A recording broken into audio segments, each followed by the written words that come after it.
RVS water proofing and construction chemical applicators. இப்ப நம்ம வீட்ல தண்ணி லீக் ஆகுதுன்னா நாம அதை உடனடியே சரி பண்றதுதான் ரொம்ப ரொம்ப நல்லது. இத ஃபியூச்சர்ல பாத்துக்கலான்னு விட்டுட்டா இது பெரிய பிரச்சனையா மாறதுக்கு நிறைய வாய்ப்பு இருக்கு.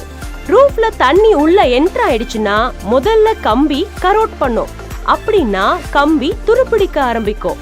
அப்படி கம்பி துருப்பிடிக்கும் போது கம்பியோட விட்டம், அதாவது டயாமீட்டர் 3 மடங்கு இன்க்ரீஸ் ஆகும்.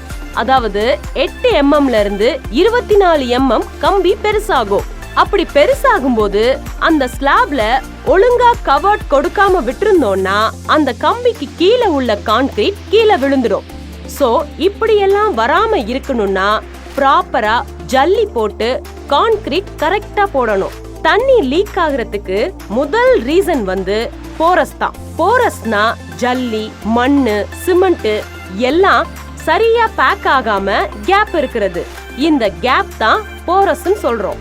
ரெண்டாவது பாத்தீங்கன்னா ப்ராப்பரா கியூரிங் பண்ணாம இருந்தாலும் தண்ணி லீக் ஆகும்.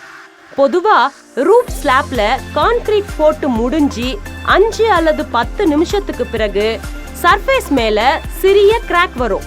இதுக்கு காரணம் சிமெண்ட்ல இருந்து வர ஹீட் ஜெனரேட் பண்றதுனால தான். நாம யூஸ் பண்ற தண்ணி ஆவியாகும் போது ஸ்ட்ரிங்கேஜ் கான்கிரீட் சுருங்கும். இதனால கிராக் எல்லா இடத்துலயும் வரும். இது வராம இருக்க கான்கிரீட் சர்ஃபேஸ் மேல துடப்பத்தால நல்லா கீறி விடணும். இப்படி கீறி விடும்போது கிராக் கண்டினியூ ஆகாம டிஸ்கண்டினியூ ஆகும். அடுத்ததா வாட்டரை ஸ்ப்ரிங்கிள் பண்ணணும், தெளிச்சு விடணும்.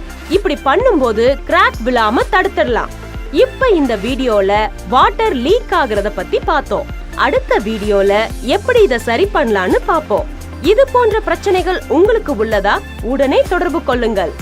RVS water proofing and construction chemical applicators, Pattabiraman Pillai street, Thennur, Trichy.